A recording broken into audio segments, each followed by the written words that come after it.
Hello बच्चों, आप सब कैसे हैं? मैं उम्मीद करता हूं कि बहुत अच्छे होंगे और अपनी पढ़ाई को बहुत अच्छे से कर रहे होंगे। और जैसा आपको पता है बच्चों, आज हम लोग अपना नया चैप्टर आपका प्रारंभ कर रहे हैं, भारत और समकालीन विश्व। इसके अंतर्गत हम लोग आपका देखेंगे कि रोज़ाना की जिंदगी, संस्कृति और आपका राजनीति क्या है, इसके विषय में हम लोग आपका पढ़ेंगे। और बहुत अच्छे से सारे रूप एंगल को एक एक करके हम उनकी सारी विस्तृत जो आपकी चर्चा है वो हम लोग आपका कर लेंगे। और अगर किसी प्रकार का भी कोई आपको डाउट रहता है, किसी प्रकार का कोई भी आपको कमेंट है, तो आप लोग हमसे लाइव जुड़कर चैट के माध्यम से आप अपनी क्वेरी, आप अपना प्रश्न हमसे पूछ सकते हैं। क्लियर है बच्चों? तो मैं उम्मीद करूंगा सभी बच्चे ध्यानपूर्वक अपने इस लेक्चर को पढ़ेंगे। चलिए हम चलते हैं सीधा डिजिटल बोर्ड की तरफ। देखिए बच्चों, सबसे पहले आपको ध्यान होगा कि रोजाना की जिंदगी और संस्कृति और राजनीति क्या है, इस पर थोड़ा सा विचार करिए कि आखिर में कि जितना हम सरल अपना जीवन सोचते हैं, क्या उतना सरल हमारा जीवन है कि नहीं है। इस जीवन की परिपाटी क्या है, इन सारी परिपाटियों को, इन सारी चीज़ों को, इन सब चीज़ों को हम लोग आपका बहुत अच्छी तरीके से हम लोग इनको समझते हैं और हम इनको करते हैं और इनको आपका देखते हैं कि ये क्या सारी चीज़ें हैं और इनको जानना, इनको समझना किस तरीके से अलग है। देखिए, मुद्रण संस्कृति और आधुनिक दुनिया की जब छपाई का आपका जब काम शुरू हुआ, जो छपाई की संस्कृति है और आधुनिक दुनिया है, इनका कैसे कनेक्टिंग है, इस कनेक्टिंग को हम लोग थोड़ा सा देखते हैं। देखिए, मुद्रित या छपी हुई सामग्री के बगैर दुनिया की कल्पना हमारे लिए कितनी मुश्किल है। क्या अगर हम लोग अपनी कल्पना करें कि छपी हुई चीज है, कोई छपी हुई वो आपकी चीज हमको ना मिले, तो हमारे लिए कितना मुश्किल हो सकता है। हम चारों तरफ जहां नजर दौड़ाते हैं, हमें कोई ना कोई छपी हुई चीज दिखाई देगी। किताबें, पत्र पत्रिकाएं, अखबार, महसूर तस्वीरों की नकलें, मेजों पर बड़े नाटकों के प्रोग्राम, सरकारी सूचनाएं, कैलेंडर, डायरी, सड़क के किनारे विज्ञापनों और सिनेमाओं के पोस्टर आदि हम छपा हुआ साहित्य पढ़ते हैं। बच्चों, कैसा पढ़ते हैं हम लोग? आपका छपा हुआ जो आपका साहित्य है, वो हम लोग आपका इसको पढ़ते हैं और हम लोग इसको आपका देखते हैं। छपे हुए आपका साहित्य के अंदर हम लोग इसको मौजूद करते हैं। ये सारी चीजें आप लोगों को देख लेनी है और इन पर आपको बात करना है। ठीक है, आइए हम लोग थोड़ा सा आगे इसकी तरफ हम लोग आपका बात करते हैं और हम इसमें थोड़ा सा आगे चलते हैं और इसको हम देखते हैं। देखिए, अब आप देखिए, थोड़ा सा हम इसमें देखें क्या चीजें हैं। यह सोचने की भी जरूरत नहीं पड़ती कि छपाई के पहले एक दुनिया थी। हमें शायद यही महसूस नहीं है कि छपाई का एक अपना इतिहास है और इस इतिहास ने हमारे समकालीन जमाने को आकर इतिहास क्या, समाज के मुद्रित सामग्री का कब चलनी शुरू हुई, आधुनिक को बनाने की क्या भूमिका थी, यानी कि कैसे आधुनिक रूप बना, क्या उसकी भूमिका थी, इस पर कुछ ऐसा बात विचार नहीं थी। इस अध्याय में यह है मुद्रण की इस इतिहास को कैसे देखते हैं कि यह पूर्व एशिया से शुरू होकर यूरोप और अफ्रीका में फैला। यह मुद्रण तकनीकी के प्रसार और प्रभाव को सामाजिक जीवन में बदलाव से जोड़कर समझने की कोशिश करेंगे कि आखिर में किस तरह से जो ये प्रिंटिंग का जो काम चला है, इस प्रिंटिंग के काम ने किस तरह से आपका मुद्रण का जो काम है वो आपका शुरू किया है। उस काम को हम लोग आपका समझ सकते हैं और उस काम को हम लोग आपका देख सकते हैं। ये सारी चीजें हैं और इनको हम लोग आपका समझ कर सकते हैं। अब थोड़ा सा इसमें एक बार आपका देख लीजिए कि प्रिंट के आने वाले पुस्तक निर्माण अकलक ए नासरी 1595 से भारत का एक शाही वर्कशॉप, भारत में छपाई आने का काफी पहले। यहाँ पर पाठ को पहले बोलकर लिखाया जा रहा है, फिर आपकी तस्वीर बनाई जा रही है। पुस्तक निर्माण का सुलेखन और चित्रकारी का महत्व बहुत था। छापने के आने के बाद ही इन कलाओं का क्या हुआ, ये सोचने लायक है। देखिए, पहले क्या होता था, कोई चीज थी, एक व्यक्ति उसको बोलता था और बहुत सारे व्यक्ति उसको बैठते लिखते थे, फिर उसका चित्र बनता था। इस तरह से सारी चीजें ये आपका होती थी। अब देखिए, शुरुआत की छपाई किताबें, कि शुरुआत के समय में जो किताबें आपकी छपाई जा रही थी, उनको हमको देखना है। क्या देखना है, समझिए। मुद्रण की सबसे पहली तकनीकी चीन, जापान और कोरिया में विकसित हुई थी। कहाँ विकसित हुई थी? चीन और कोरिया में आपकी विकसित हुई थी। यह छपाई हाथ से होती थी। करीबन 495 ईस्वी से चीन में स्याही लगाकर कांट के ब्लॉक और तख्ती कागज पर रगड़कर किताबें छपाई जाने थीं। चूंकि पतले छदरीत कागज के दोनों तरफ छपाई संभव नहीं थी, इसलिए पारंपरिक चीनी किताबें एशियाटिक शैली में किनारे को मोड़ने के बाद सिल कर दी जाती थी। किताबों का सुलेखन और खूबसूरत करने वाले लोग छद सुलेखन और खुशबूत होते थे, जो हाथ से बड़े सुंदर सुंदर अक्षरों में सही कलात्मक लिखाई करते थे। अब देखेंगे किस तरह से वो आपका सही जो आपका लिखाई थी वो आपके करते थे, और किस तरह से वो आपका सही लिखाई जो थी वो आपका होती थी। इन सब चीज़ों को हम लोगों को इसमें आपका देखने की आवश्यकता थी, और हम लोग इसको आपका देख सकते थे कि किस तरह से ये सारी चीज़ें हैं। ठीक है, यह आपको ध्यान देना है। ठीक है बच्चों, ताकि हम लोग इसको आपका देख सकें और हम इसको समझ सकें।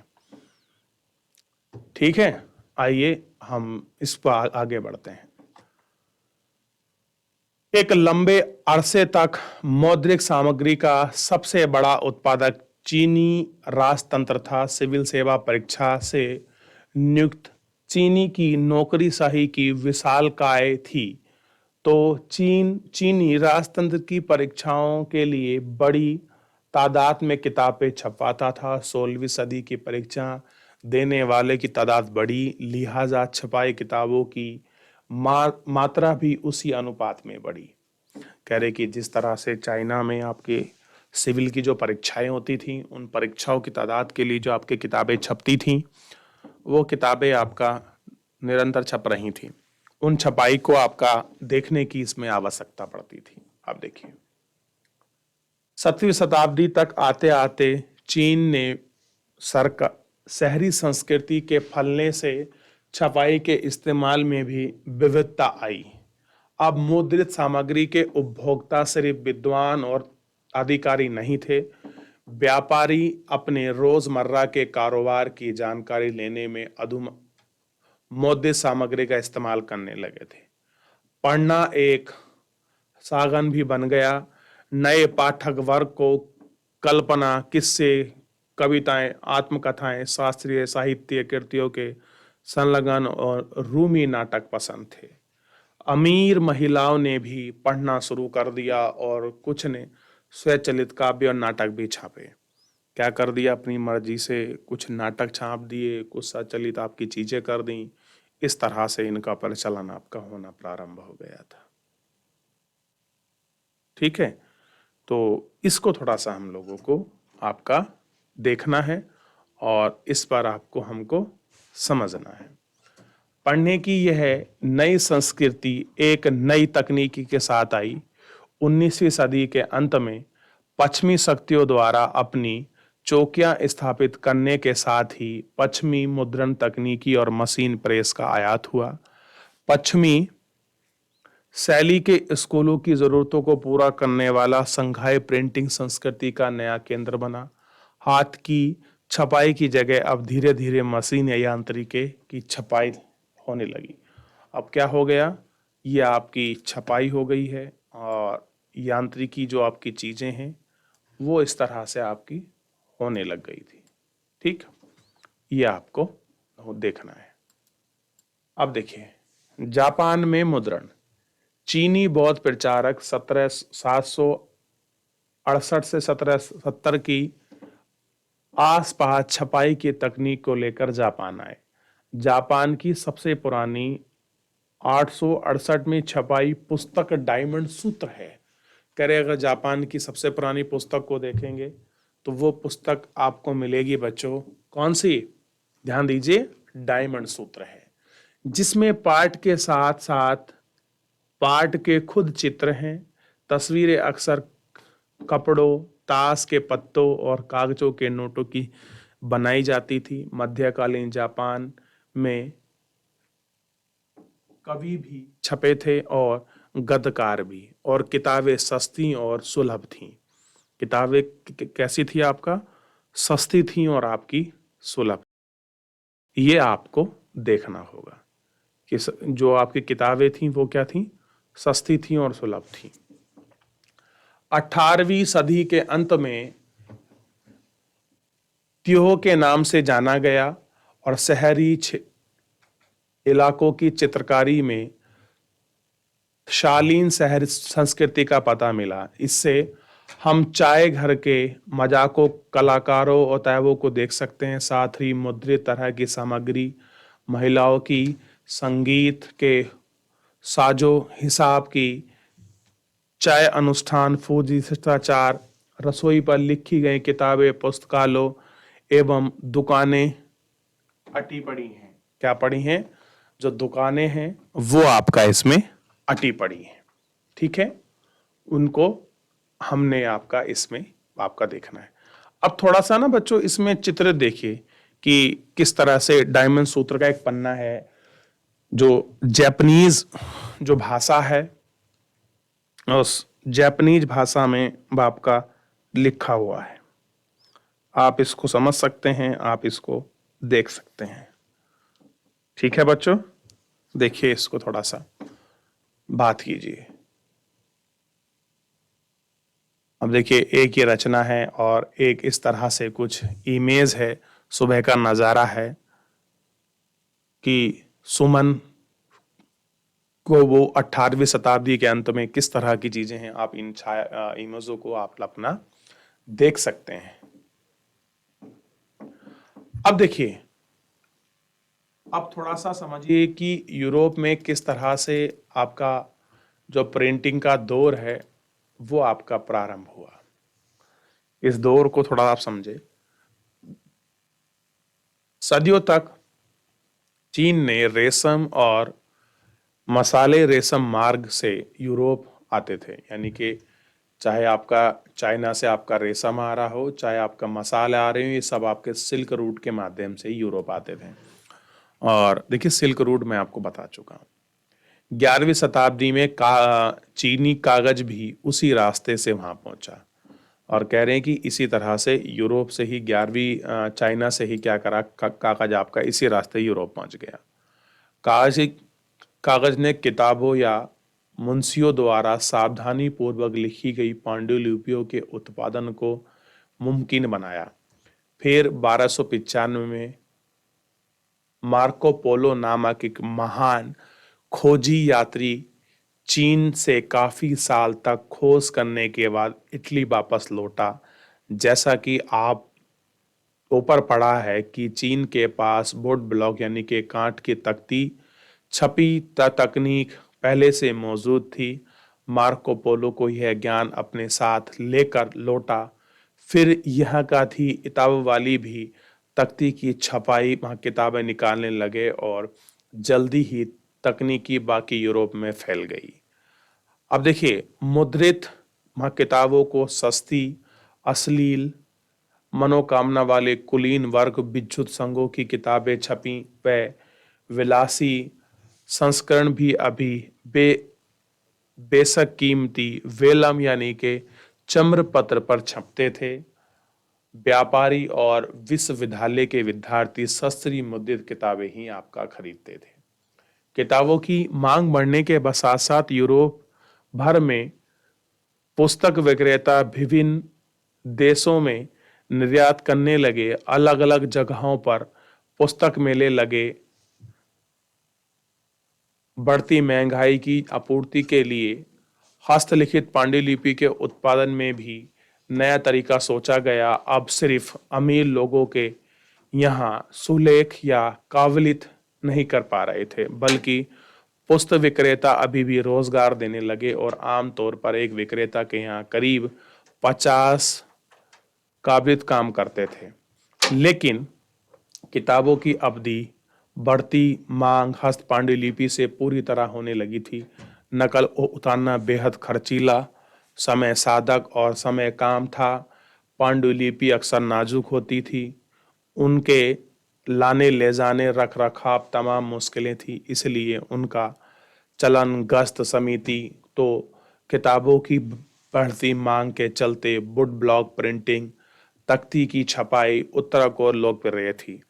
15वीं शताब्दी की शुरुआत तक यूरोप में बड़े पैमाने पर तख्ती की छपाई का इस्तेमाल कर कपड़े, ताश के पत्ते और छोटी टिप्पणियों के साथ धार्मिक चित्र छापे जा रहे थे। ठीक है, जाहिर है कि किताबें छपने के लिए तेजी से सस्ती मुद्रण तकनीकी जरूरी थी। ऐसी छपाई के लिए तकनीकी के आविष्कार से ही संभव हो जाता था। 1430 के दशक तक इस्तांबुल में यूनो गुटेनबर्ग के अंतर कर दी गई। अब देखिए किस तरह से जो पुस्तक की आपकी तकनीकी छपाई है वो हो रही थी और कैसे एक देश से दूसरे देश आपका निकल कर आपका जा रही थी। इसको आपको देखना होगा और इसको आपको समझना होगा। ठीक है बच्चों, अब देखिए गुटेनबर्ग और प्रिंटिंग प्रेस, थोड़ा इसको हम लोगों को बाप का देखना है और इसको समझना है कि ये क्या था और किस तरह से ये सारी चीज़ें आपका हो रही थी, हमको समझने की आवश्यकता है। गुटेनबर्ग के पिता व्यापारी थे और वह खेती की एक बड़ी रियासत में पल बढ़कर बड़ा हुआ। वह बचपन से ही तेल और जैतून के पेरने की मशीन देखता आया था। बाद में उसने पत्थर के पॉलिश करने की कला सीखी। उसने सुनारी और अंत के उसने शीशे के इच्छित आकृति में गढ़ा महारत हासिल कर ली। अपने ज्ञान और अनुभव का इस्तेमाल उसने अपने नए आविष्कार में किया। जैतून प्रेस ही प्रिंटिंग प्रेस का मॉडल या आदर्श मॉडल और सांचे का उपयोग अक्षरों की धुआई आकृतियों को भगड़ने के लिए किया गया। गुटेन ने 1448 तक अपना यहाँ यंत्र मुकम्मल कर लिया। मुकम्मल का मतलब होता है स्टेबल करना। उसने जो पहली किताब छपाई थी वह बाइबिल थी। वहाँ करीबन 180 प्रतिलिपियां बनने में उन्हें 3 साल लग गए, जो उस समय के हिसाब से काफी तेज था। पर यहाँ नई तकनीकी हाथ से छापने की तकनीकी पूरी जगह नहीं ली। शुरू में तो छपाई वहाँ किताबें भी अपने रूप रंग और साज में हासिल पांडुलिपि जैसी आपकी दिखाई देती थी। ठीक है, धुलाई अक्षरों की सजावट शैली के अनुकरण करती थी। हाशियों पर फूल पत्तियों का डिजाइन बनाई जाती थी और चित्र अक्सर पेट कर दिए जाते थे। अमीरी के लिए बनाई गई किताबों की छपाई पन्ने हाशियों की जगह बेल बूटों पर खाली छोड़ दी जाती थी। हर खरीदार अपनी रुचि के हिसाब से डिजाइन और पेंट खुद करवा के उन्हें आपके सवारा करता था। उनको अपने हिसाब से, मतलब जिस तरह से उनको फिट रखना है, जिस तरह से अपनी उस डिजाइन को आपको करना है, पेंटर के हिसाब से वो लोग अपना डिसाइड कर लिया करते थे। अब देखिए किस तरह से योहान गुटेनबर्ग का एक चित्र हम लोगों को आपका दिखाई दे रहा है, आप इसको देख सकते हैं। ठीक है, अब देखिए करीब 100 साल के दरमियान 1450-1550 यूरोप के ज्यादातर आपका देशों में छापे खाने लग गए थे। जर्मन की प्रिंट या मुद्रक दूसरे देश में जाकर नए छापे खाने खुलवाए गए थे। छपाई की संख्या में वृद्धि के साथ साथ पुस्तक उत्पादन के कलम की बढ़ोतरी हुई। 15वीं शताब्दी के दूसरे हिस्सों में यूरोप के बाजार में 2 करोड़ मुद्रित किताबें आईं। यह संख्या 16वीं सदी में 20 करोड़ हो गई। यानी कि किस तरह से निरंतर जो बुकों की डिमांड एंड सप्लाई थी वो आपकी बढ़ रही थी उनको हम लोगों को इसमें थोड़ा सा आपका समझना था। ठीक है बच्चों, अब थोड़ा सा एक इमेज आप इसमें से एक बार आपका देख लीजिए किस तरह से ये सारी चीजें हो रही थी। सबसे पहले बुक देखिए, यूरोप की पहली छपी किताब गुटेनबर्ग ने बाइबल के कुछ पन्ने, यानी कि सबसे पहले गुटेनबर्ग ने आपका यूरोप के अंदर आपका बाइबल की किताबों को ही छापा था। उस प्रिंटिंग के कुछ पन्ने हम लोगों को दिखाई दे रहे हैं। गुटेनबर्ग ने कुल 180 प्रतिलिपियां थीं, पर उनमें से 50 ही बच पाईं। आइए गुटेनबर्ग की बाइबल के इन पन्नों को ध्यान से देखें। ये केवल नई तकनीकी ही देन नहीं, इन्हें गुटेन प्रेस की धुलाई छपाई की जरूरत हो गया था, पर इनके हाशियों पर कलाकारों ने हाथ के टीकाकारी और घुड़सारी चित्रकारी थी। कई दो प्रतिलिपियां एक जैसी नहीं थीं, हर एक का पन्ना अलग था। पहली नजर में भी एक एक जैसी लगे भी गौर से तुलना करें तो फर्क पता चलता था कि हर जगह कुलीन किताबों की एक विशिष्ट को पसंद किए गए ही अनोखा था। वे इस दावा कर सकते थे क्योंकि किसी के पास भी उसकी हूबहू नकल नहीं थी। इसके दो फायदे थे, आपका पन्ना रंगीन हो जाता था और साथ ही सारे पवित्र शब्द ज़्यादा आपका दर्शनीय और महत्वपूर्ण बनाए जाते थे, लेकिन हर एक पन्ने का रंग भर जाते थे। गुटेनबर्ग का इबादतदार या पाठ को काले की छपाई के बाद ही भर जाने की जगह छोड़ दी गई। ठीक है, अब देखिए किस तरह से आपका छपाई थी वर्कशॉप में। आप इसको देख सकते हैं और आप इसको समझ सकते हैं कि किस तरह से ये आपका हो रहा है, ताकि आप इनको सब चीज़ों को बहुत अच्छे से समझ लें। देखा बच्चों,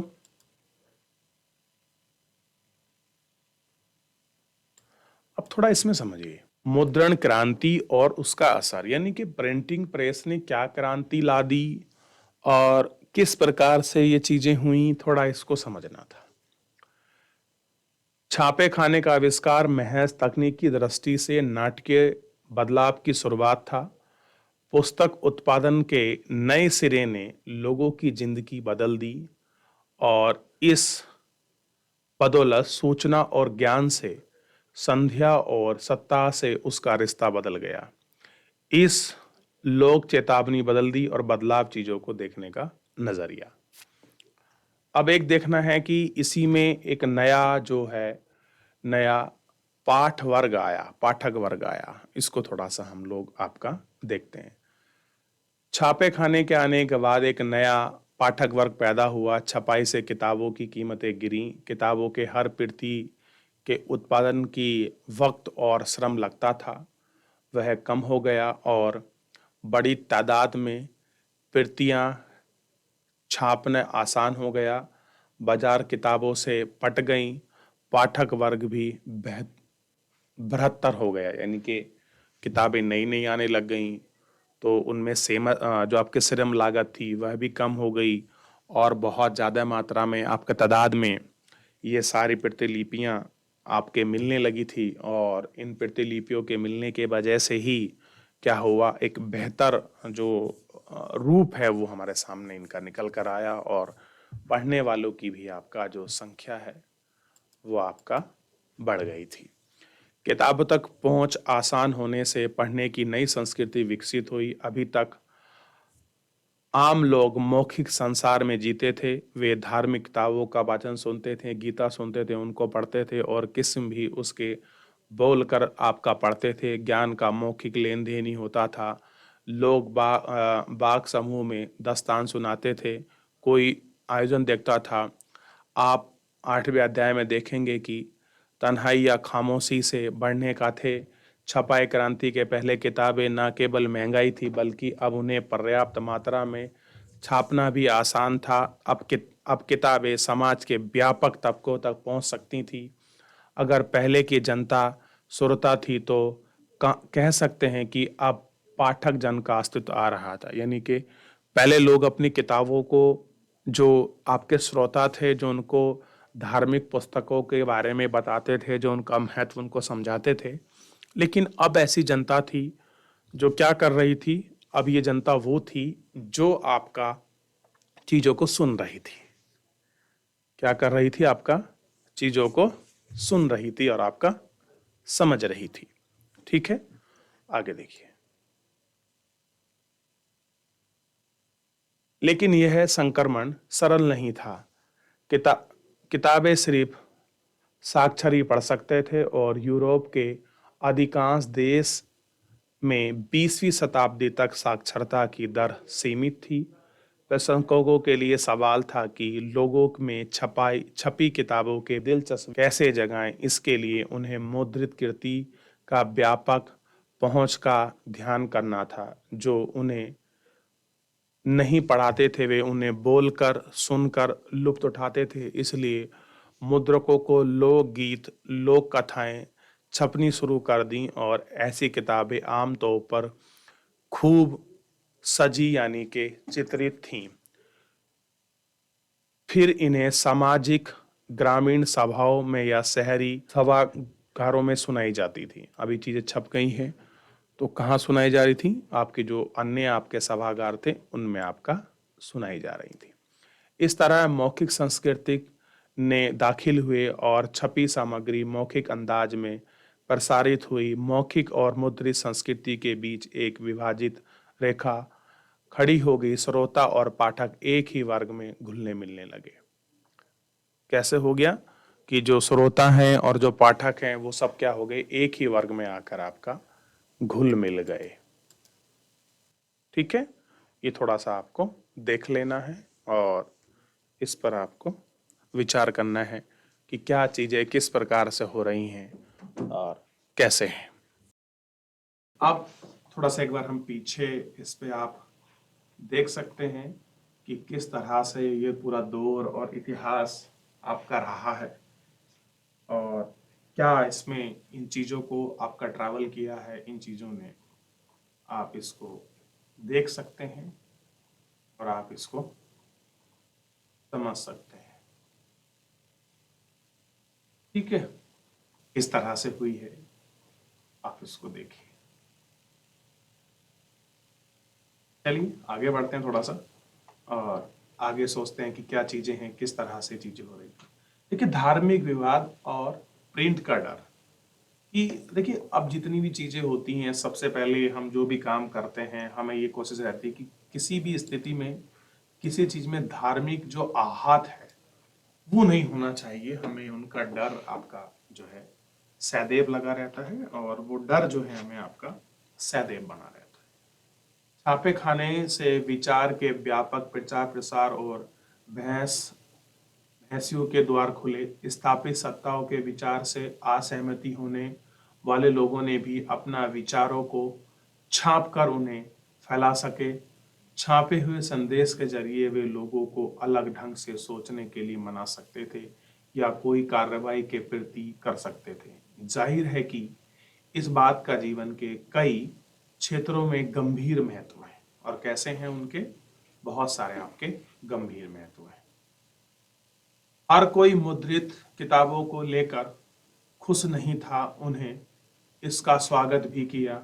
उनके मन में उसको लेकर कोई डर, कोई लोगों की छपी हुई किताबों के व्यापक प्रास और छपे हुए शब्द की सुगंधता को लेकर आशंका थी। ना जाने कि इसका आम लोगों पर जहन पर क्या असर पड़ेगा। देखिए, जब कुछ ये छपती हैं, कुछ होता है तो ऐसा क्या है कि लोगों पर उस पर जहन में क्या एक स्पेशल असर पड़ेगा, क्या चीजें हो सकती हैं, लोग किस तरह से उसको सोचेंगे, ये बड़ा जो डर है और असमंजस है। ठीक है, अब देखिए, अगर ऐसा होता तो मूल्यवान साहित्यों की सत्ता ही नष्ट हो जाएगी। धर्म गुरुओं और सम्राटों तथा कई लेखकों एवं कलाकारों द्वारा व्यक्त की गई चिंता नव मुद्रित और नव प्रसारित साहित्य का पाठक आलोचक का आधार बनेगी।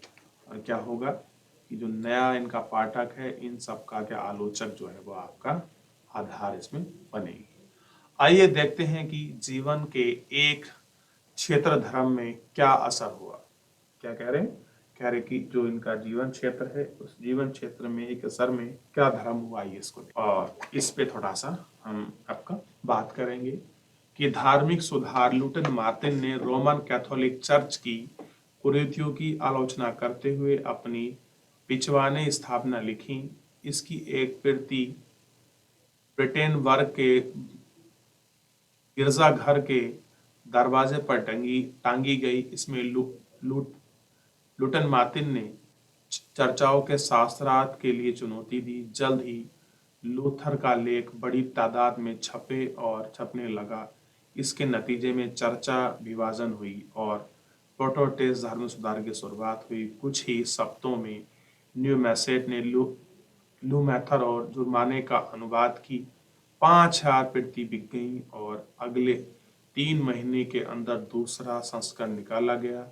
प्रिंट के प्रति दिल से कृतज्ञ लुटन ने कहा कि मुद्रण ईश्वर की ही दी हुई महानतम देन है, इसका बड़ा तोहफा है। कई इतिहासकार का ख्याल है कि छपाई ने नया मौद्रिक माहौल बनाया और इससे धार्मिक सुधार आंदोलन की नए विचार में प्रसार में मदद मिली। अब देख सकते हैं किस तरह का ये प्रिंटिंग प्रेस थी। इस मुद्रा के माध्यम से आप उन सब चीजों को समझ सकते हैं और मुद्रा को हम लोग फोकस करके, मतलब जो आपका मुद्रण था, ये देखिए प्रिंटिंग प्रेस अवगत उत्सव मनाते हुए कई छपाई के चित्र देखते हैं। यह छापाकार की आपके देवी मूर्ति को आपको उतारते हुए देवी के अजू मिनर्वा यानी कि विद्या की देवी, मरकर यानी कि देवदूत विवेक का प्रतीक है। तस्वीर के आगे का हिस्सा अलग अलग देशों के 6 अग्रणीय मुद्रकों की छपाई के लिए औरतें हैं। बीच में बाईं ओर घेरे में अंदर गुटेनबर्ग की तस्वीर है। ये देखिए, ये गुटेनबर्ग है और हम लोग पीछे भी आपका इन्हीं को, आपका जो इनकी इमेज है उन्हीं को हम लोग आपका देख चुके हैं। ये रहा। ठीक है बच्चों, तो ये सारी चीजों को हम लोगों को इसमें देखना है। ठीक है बच्चों, तो इस तरह से हम इनको सबको देख रहे थे। इस तरह से कहाँ इनका प्रिंटिंग है, इस तरह से, और उस प्रिंटिंग में हम लोग ये सारी चीजों की हम लोग आपका बात कर रहे थे, कल्पना कर रहे थे। तो बच्चों आज के लिए इतना ही। मिलते हैं नेक्स्ट लेक्चर में। तब तक के लिए अपना ध्यान रखिए, स्वस्थ रहिए और अपने लेक्चर को रिवीजन करते रहिए, और ताकि हर चीज़ आपको सुगमता से आपको याद रहे, आसान रहे, और इस तरह से आप इन सब चीज़ों का ध्यान रखें। किसी प्रकार का कोई आपका डाउट होगा तो आप लोग घर जाकर रिवीजन करिए और कल हम आपका डाउट लेंगे। और मुझे जुड़ने के लिए आपका बहुत बहुत धन्यवाद।